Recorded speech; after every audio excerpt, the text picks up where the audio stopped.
Você está prestes a descobrir um dos segredos mais obscuros e controversos da história de Hollywood.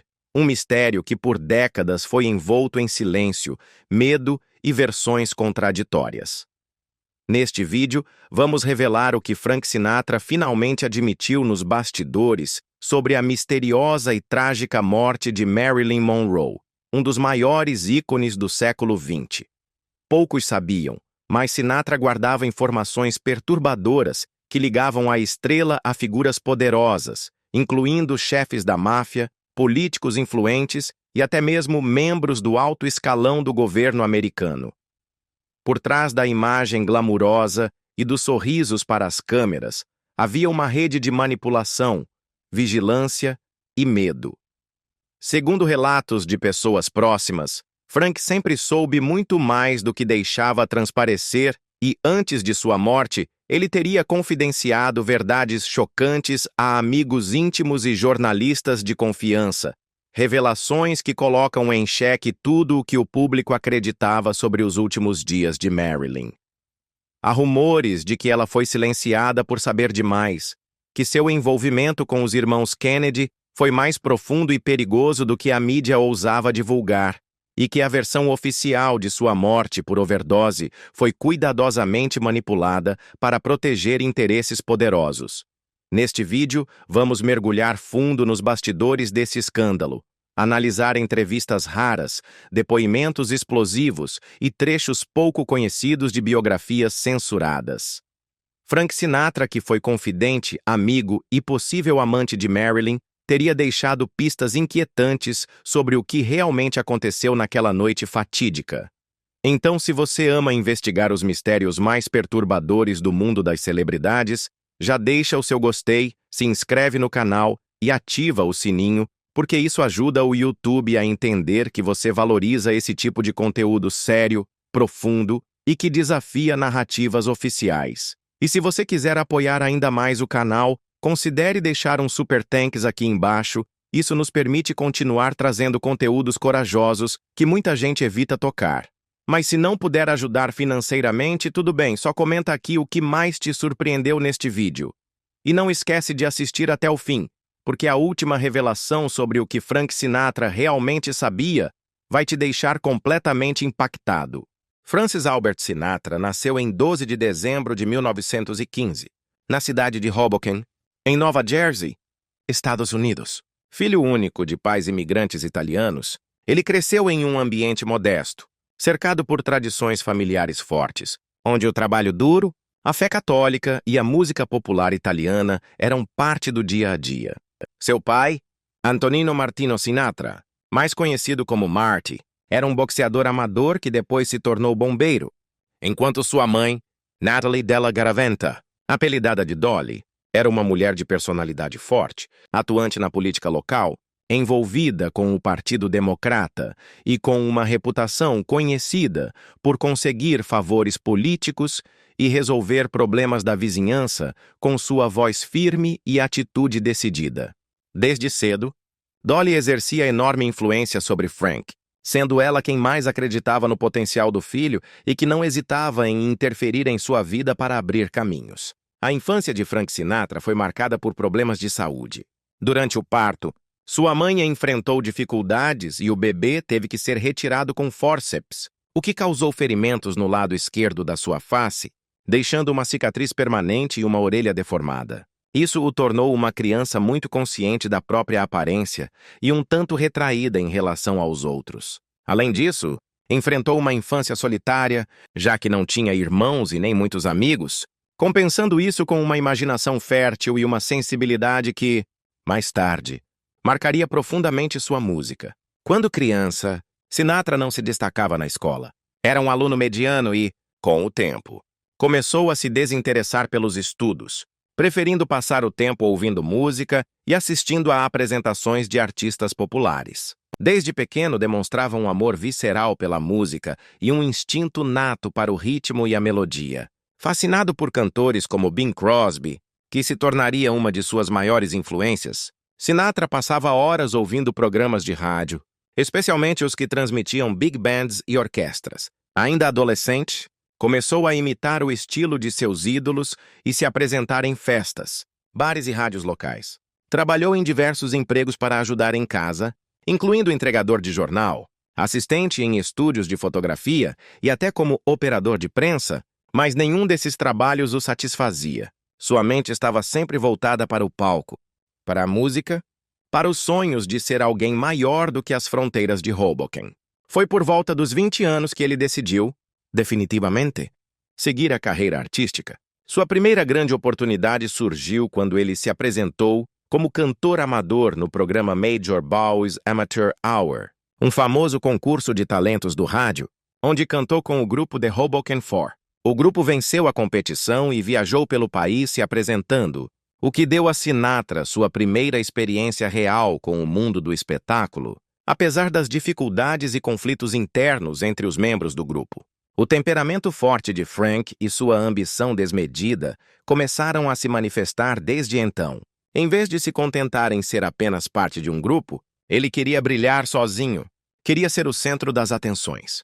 Determinado, continuou tentando oportunidades solo e, depois de muitos testes, rejeições e apresentações em clubes de pouca visibilidade, finalmente foi notado por Harry James, famoso trompetista e líder de uma orquestra em ascensão. James ficou impressionado com a voz suave e a presença magnética de Sinatra e o contratou como vocalista de sua Big Band em 1939. Essa parceria foi crucial, pois permitiu que Frank ganhasse experiência e desenvolvesse sua técnica vocal em palcos maiores e com músicos mais profissionais. Ele gravou algumas canções de sucesso com James, como All or Nothing at All, que só se tornaria um grande hit anos depois, quando Sinatra já era famoso. Mesmo assim, a ambição de Frank o empurrou para novos voos e, ainda em 1939, ele deixou a banda de James para ingressar na orquestra de Tommy Dorsey, uma das mais prestigiadas da época. Essa mudança foi estratégica e extremamente bem-sucedida. Sob a batuta de Dorsey, Sinatra refinou sua maneira de cantar, aprendeu a respirar como um instrumentista e aperfeiçoou seu fraseado vocal, técnica que o diferenciaria de todos os outros cantores. Ele estudava Dorsey obsessivamente, tentando imitar o som do trombone do maestro para criar uma fluidez quase instrumental em sua voz. Era perfeccionista ao extremo, ensaiando exaustivamente e exigindo o mesmo de quem estivesse ao seu redor. Foi nesse período que ele começou a construir o mito de Frank Sinatra, o rapaz elegante, de voz doce e postura confiante, que fazia as mulheres suspirarem e os homens o admirarem. Sua popularidade cresceu rapidamente e, em pouco tempo, já não era mais apenas o cantor da banda. Era a principal atração, o nome que arrastava multidões para os shows e que as rádios ansiavam por tocar.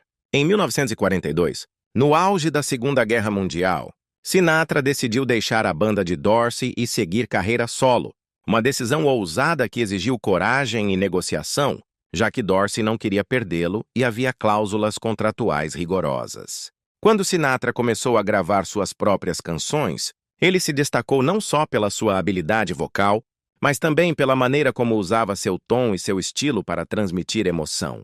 Isso não passava despercebido. Sua primeira grande vitória veio com a canção I'll Never Smile Again, de 1940, um sucesso de sua época que se tornou uma das canções mais populares e que ajudou a firmar sua posição no cenário musical. A mistura de talento e a habilidade de cativar o público, especialmente as jovens mulheres da época, rapidamente consolidaram sua posição nas paradas de sucesso. Entretanto, foi no início dos anos 1940 que Sinatra realmente se tornou um ícone. Ele teve uma sequência impressionante de sucessos comerciais que o levou a uma popularidade inimaginável. O que realmente marcou sua ascensão foi sua habilidade de criar uma conexão com seus fãs, algo que ele fez com uma maestria que poucos cantores poderiam rivalizar. O fenômeno das fãs, que gritaram e desmaiaram ao ver Sinatra se apresentando nos palcos, tornou-se uma marca registrada da sua carreira. Os Bob Soxers, como eram chamadas, se tornaram quase uma legião de admiradoras devotas, dispostas a fazer qualquer coisa para ver o ídolo. Esse tipo de obsessão pela figura de um artista era algo novo, e Sinatra foi um dos primeiros a viver essa experiência de maneira tão intensa. As multidões nas casas de shows, nos teatros e até mesmo nas ruas Quando ele era visto, era um reflexo do impacto que ele causava. Ele sabia exatamente como usar seu charme e sua presença de palco para provocar essas reações em sua audiência. Para Sinatra, a fama era um jogo complexo. Ao mesmo tempo em que ele adorava a atenção e o status que a celebridade proporcionava, ele também sabia que ela trazia dificuldades pessoais. Ele tinha um temperamento explosivo e, em várias ocasiões, entrou em conflito com jornalistas, produtores e até colegas de profissão. Isso se deveu, em parte, ao fato de que Sinatra sentia uma pressão enorme para manter o sucesso e sempre corresponder às expectativas do público. Sua vida pessoal, muitas vezes, se misturava com sua vida profissional e seus relacionamentos se tornaram parte da narrativa pública. A perseguição dos paparazzi e o constante escrutínio de sua vida pessoal o afetaram profundamente.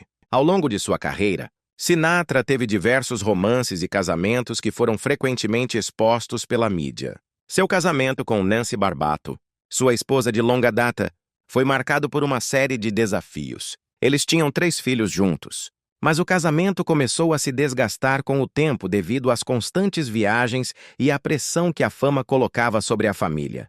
Sinatra, que sempre teve uma personalidade forte e uma natureza intensa, se envolveu em vários escândalos de relacionamentos. O divórcio de Sinatra e Nancy Barbato, em 1951, foi um reflexo das tensões que a fama e o estilo de vida de Sinatra haviam criado em sua vida pessoal. Sua separação foi um marco na vida de Frank e também na história de sua carreira, pois ele começou a ser associado a uma vida pessoal de excessos e relacionamentos tumultuados. Mas a fama de Sinatra não se limitava apenas aos seus relacionamentos. Ele também era um grande símbolo do luxo e do poder. Frequentemente, era visto em festas e eventos sociais com algumas das figuras mais importantes da sociedade, da política e da cultura. Desde muito jovem, ele demonstrava ser um homem apaixonado, emocionalmente entregue e, ao mesmo tempo, extremamente instável no amor, características que fizeram com que seus romances fossem tão intensos quanto conturbados. O primeiro grande amor de Sinatra foi Nancy Barbato, com quem se casou em 1939, antes mesmo de sua fama decolar de verdade. Nancy era uma jovem encantadora do bairro de Hoboken, que acreditou no talento do marido desde o início. Durante os primeiros anos, eles viveram de forma modesta enquanto Frank corria atrás de seus sonhos na música. Tiveram 3 filhos juntos, Nancy Sinatra Jr., Frank Sinatra Jr. e Tina Sinatra. A princípio, Nancy representava o pilar de estabilidade na vida do cantor, mas essa base começou a ruir à medida que a fama de Frank crescia, assim como suas tentações. Sinatra nunca escondeu sua dificuldade em manter-se fiel, e os rumores sobre infidelidades se tornaram cada vez mais frequentes. Apesar dos esforços de Nancy para manter a família unida, o estilo de vida extravagante e os inúmeros casos extraconjugais do marido a feriam profundamente. A gota d'água foi o envolvimento público de Sinatra com Ava Gardner, uma das mulheres mais belas e desejadas de Hollywood. Nancy decidiu pedir o divórcio em 1951, encerrando um capítulo de 12 anos de casamento marcado por amor, dor e sacrifícios. O caso com Ava Gardner já havia ganhado proporções midiáticas antes mesmo do divórcio se concretizar. Ava era explosiva, sensual, livre e absolutamente irresistível aos olhos de Sinatra. Os dois começaram a viver um romance tempestuoso, alimentado por uma paixão avassaladora e por uma série de brigas, reconciliações, lágrimas e escândalos. O relacionamento deles era conhecido por ser tão ardente quanto destrutivo. Sinatra chegou a tentar o suicídio ao pensar que a perderia. Tamanha era sua obsessão por ela. Eles se casaram em 1951, logo após o fim do casamento dele com Nancy. O que parecia ser um conto de fadas, logo se transformou em um relacionamento marcado por ciúmes doentios, traições mútuas e abusos emocionais. Ava não suportava a insegurança de Frank e, apesar de amá-lo, sabia que aquela união não tinha como dar certo. A distância causada pelas respectivas carreiras, as pressões da fama e o temperamento explosivo dos dois tornaram a convivência insustentável. Embora nunca tenham tido filhos, a ligação emocional entre eles perdurou por muitos anos, mesmo após o divórcio em 1957. Ava declarou em várias entrevistas que Frank foi o grande amor de sua vida, e Sinatra, por sua vez, nunca escondeu que ela o marcou profundamente. Após a separação de Ava, Sinatra teve vários casos amorosos com mulheres famosas, socialites e estrelas do cinema, incluindo Lana Turner, Judy Garland, Lauren Bacall e Marilyn Monroe. Este último foi um caso especialmente cercado por mistério, drama e especulação. A relação entre Frank Sinatra e Marilyn Monroe foi envolta em uma aura de segredos, encontros discretos e momentos de profunda cumplicidade. Marilyn via em Sinatra uma figura protetora, alguém que a entendia e a acolhia em momentos de extrema vulnerabilidade. Muitos dizem que ele foi o único homem que realmente a compreendeu, mesmo que eles nunca tenham formalizado a relação. Quando Marilyn estava passando por seus períodos mais sombrios de depressão e vício, Sinatra frequentemente a abrigava em sua casa, em Palm Springs, longe da pressão de Hollywood. Ele teria até cogitado pedi-la em casamento para protegê-la, temendo que ela acabasse morrendo sozinha. Quando Marilyn morreu em 1962, Frank ficou devastado e chegou a questionar as circunstâncias da morte dela, sugerindo que havia algo muito errado naquele desfecho. Ele nunca aceitou completamente a versão oficial e confidenciou a amigos próximos que acreditava que havia forças obscuras envolvidas na queda de Marilyn. Após essa fase conturbada e já mais maduro, Sinatra se envolveu com a jovem atriz Mia Farrow, com quem se casou em 1966. Esse casamento causou choque em toda a mídia da época, especialmente pela diferença de idade de 30 anos entre os dois. Enquanto Sinatra estava na casa dos 50, Mia tinha apenas 21 anos. Apesar da comoção e do escândalo em torno da união, os dois pareciam felizes no início. No entanto, as diferenças de geração, de personalidade e de ambições logo começaram a pesar. Sinatra queria uma esposa mais tradicional, enquanto Mia era independente, engajada politicamente e começava a construir sua própria carreira de atriz. Sua postura ríspida, muitas vezes interpretada como arrogância, era também uma armadura que ele usava para se proteger de um mundo que tentava constantemente invadir sua intimidade. Durante os anos 50 e 60, Sinatra foi abertamente questionado sobre sua amizade com mafiosos notórios, como Sam Giancana, e sempre respondeu com ironia, risos debochados ou silêncio absoluto. Houve uma vez em que um jornalista insinuou que Sinatra usava sua fama para fazer negócios escusos com a máfia, e a resposta do cantor foi um olhar gelado e a frase curta e direta: "Se eu fosse você, teria mais cuidado com as palavras." Aquilo ficou marcado como um dos momentos mais tensos da televisão americana, e o entrevistador em questão pediu desculpas publicamente dias depois. Outra revelação que causou alvoroço aconteceu durante uma entrevista para a revista Esquire nos anos 70, quando Sinatra falou abertamente sobre sua luta contra a depressão. Ele revelou que, por trás da imagem de homem confiante e sedutor, existia um ser humano profundamente inseguro e frequentemente invadido por um sentimento de solidão devastador. Disse que havia noites em que, mesmo cercado por aplausos e multidões, se sentia como se estivesse no fundo de um poço escuro. Ele também admitiu que recorria ao álcool não apenas para celebrar, mas como anestesia emocional. Disse que cantar era o único momento em que se sentia inteiro, mas que o silêncio depois dos shows era ensurdecedor. Em outra ocasião, em uma conversa com um jornalista próximo, Sinatra admitiu que usava seu poder na indústria para boicotar críticos que escreviam mal sobre ele. Disse que uma vez telefonou pessoalmente para o chefe de um jornal, exigindo a demissão de um colunista que o acusou de ser ultrapassado.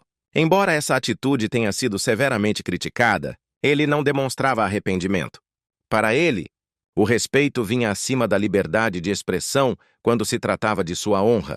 Também foi em entrevistas que Sinatra comentou, de forma sutil, sobre as pressões políticas que sofria por apoiar certos candidatos. Apesar de ter sido amigo próximo de John F. Kennedy, a relação entre os dois esfriou drasticamente depois que Bob Kennedy exigiu que o presidente cortasse laços com Frank por conta de suas ligações com mafiosos. Sinatra teria preparado um quarto inteiro para receber JFK em sua casa, com todo o conforto, e ficou arrasado ao saber que o presidente preferiu se hospedar na casa de Bing Crosby. O cantor destruiu com um martelo a pista de helicóptero que havia mandado construir especialmente para a visita.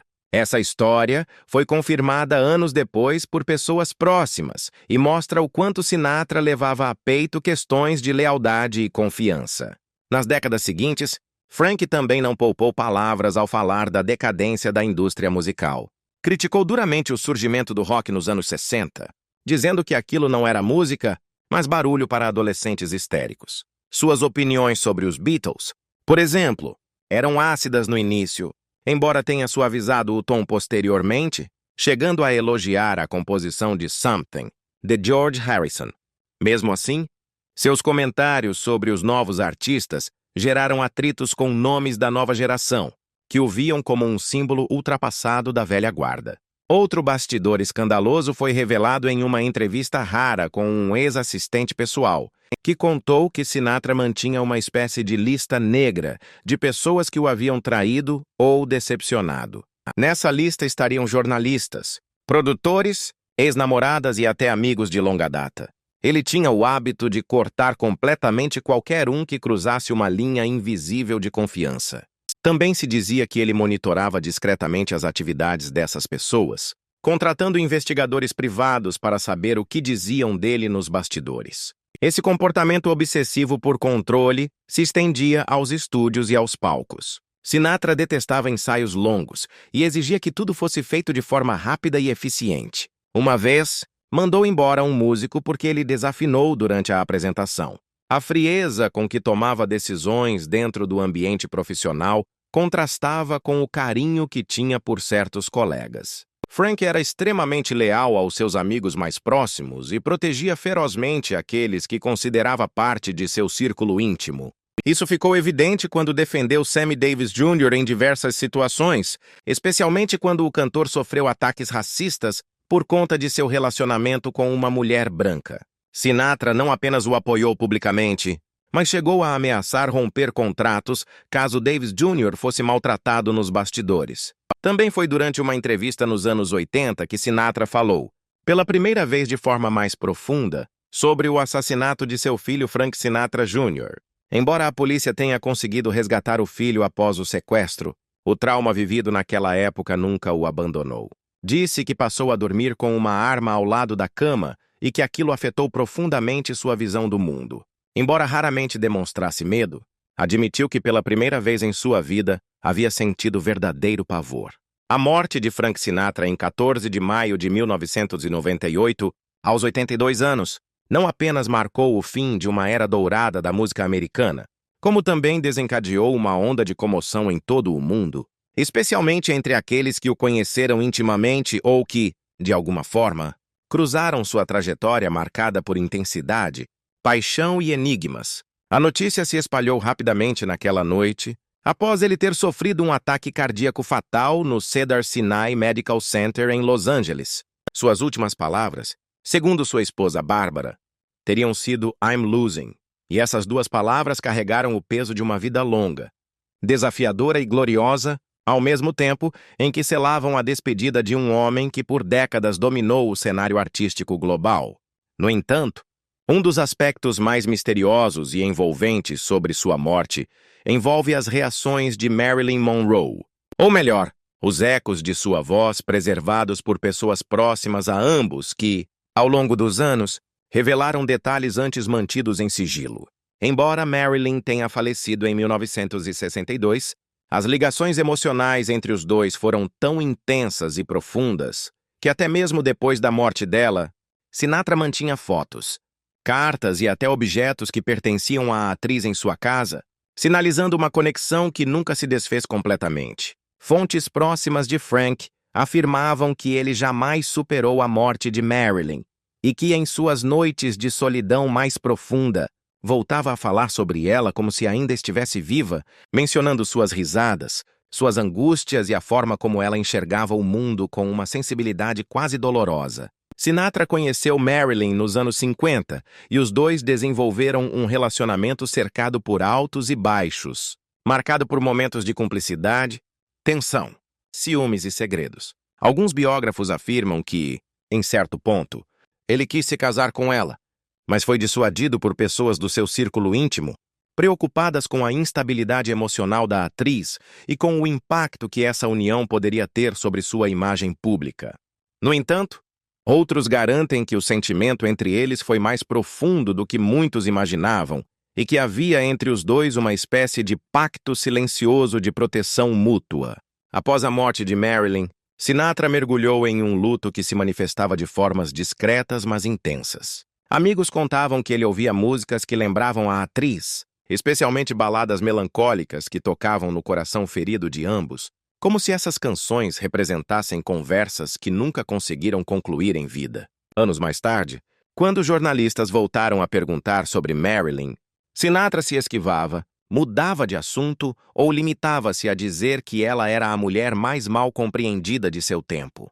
No entanto, o que poucos sabiam é que antes da morte dela, Marilyn havia confidenciado a pessoas próximas, inclusive a sua diarista e a um médico de confiança, que temia por sua vida e que sentia que estava sendo afastada de todos que realmente se importavam com ela, incluindo Frank.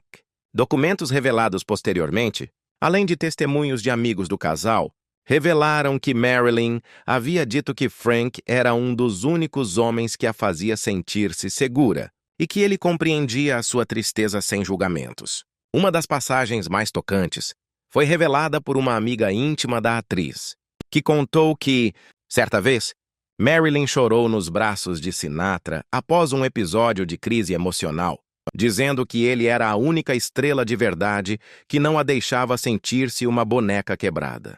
Quando Sinatra morreu, embora Marilyn já não estivesse viva fisicamente, vozes do passado ressurgiram, como se ela ainda estivesse presente no imaginário emocional daquele momento. Pessoas que conviveram com ambos começaram a compartilhar cartas nunca divulgadas, anotações pessoais e relatos de encontros secretos entre os dois, que revelavam um carinho silencioso e uma admiração profunda que transcendeu o tempo. Um desses relatos, de um antigo colaborador de Sinatra, dizia que ele costumava conversar com a foto de Marilyn em seu bar particular, como se ela fosse um espírito ainda presente em sua casa. Em uma dessas conversas, registradas discretamente em um diário por um funcionário, Sinatra teria dito que esperava reencontrá-la do outro lado e que, se houvesse céu, certamente ela o estaria esperando com um vestido branco e um sorriso tímido. A reação da mídia à morte de Frank foi avassaladora. Manchetes em todo o planeta destacavam o fim de uma era, mas algumas poucas publicações ousaram tocar no assunto Marilyn, relembrando que Sinatra era o último elo direto com uma mulher que, décadas após sua partida, ainda fascinava o mundo. Documentários começaram a resgatar imagens deles juntos, entrevistas antigas, comentários discretos feitos por Sinatra sobre ela em programas de TV, e o público passou a revisitar a relação dos dois com novos olhos. Teorias voltaram à tona, inclusive aquelas que sugeriam que Frank sabia mais sobre a morte de Marilyn do que havia revelado. De fato, há testemunhos que indicam que ele acreditava que a morte dela não havia sido acidental e que ela havia sido silenciada por saber demais sobre figuras poderosas. Um dos confidentes de Sinatra afirmou, anos depois, que o cantor se culpava por não ter feito mais por ela. Disse que Frank chegou a investigar discretamente os últimos dias de Marilyn, contratando um detetive particular que lhe trouxe informações perturbadoras, mas que ele jamais compartilhou publicamente por medo de represálias. Essa culpa teria sido uma das sombras que o acompanhou até o fim da vida. O legado de Frank Sinatra ultrapassa fronteiras geográficas, barreiras culturais e décadas inteiras de transformações sociais, permanecendo intacto como uma das mais poderosas heranças artísticas do século XX. Sua voz, imediatamente reconhecível, tornou-se sinônimo de elegância, melancolia, romantismo e força interpretativa, sendo até hoje uma referência incontornável para músicos de diversos estilos e gerações. Sinatra não apenas reinventou o modo como se canta baladas e standards do cancioneiro norte-americano, mas também influenciou profundamente a postura de palco, a forma de se relacionar com o público e até a construção da figura do artista completo.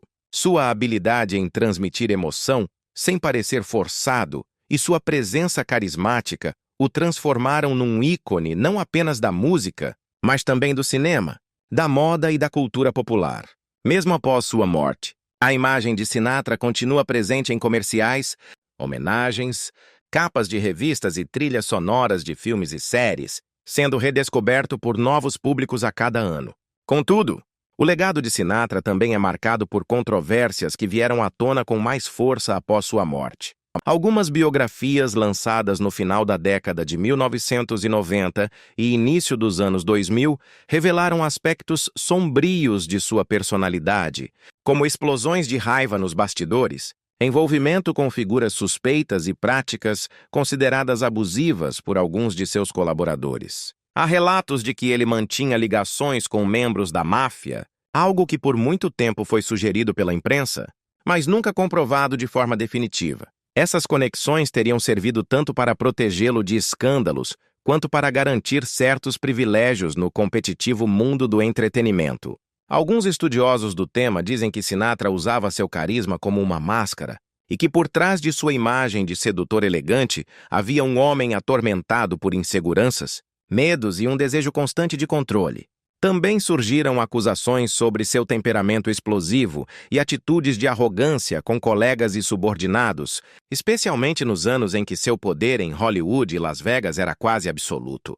Tais revelações, embora não diminuam sua importância artística, provocaram um debate sobre a separação entre a obra e o artista, um tema cada vez mais presente na era contemporânea. Apesar disso, o impacto cultural de Frank Sinatra permanece gigantesco e inegável.